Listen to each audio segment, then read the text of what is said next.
When I was a teenager, I remember reading this article in 17 magazine about these wayward teenage party girls who would soak tampons in vodka and then like insert them, to get hammered, they were getting loose. That's actually probably what Fergie was talking about in her 2006 top hit, London Bridge, because she said, Grey Goose got your girl feeling loose. Like only girls were getting loose, boys were not getting loose. But anyway, I don't know from where these teenage girls hailed, probably California, one of those like mythical places with outdoor high schools. And full transparency, who knows if this article is even true? I never actually checked 17 magazine's sources.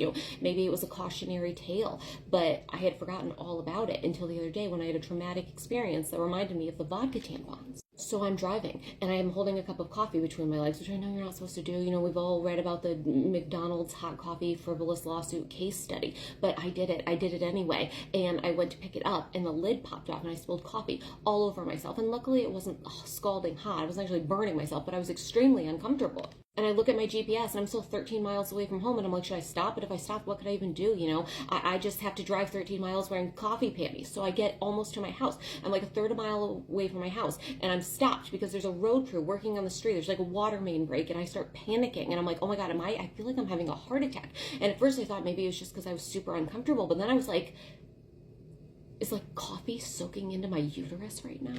So I called my sister and I was like, hey, have you ever heard of anybody absorbing a lethal amount of caffeine through their vagina? And she said, yeah. Have a nice day.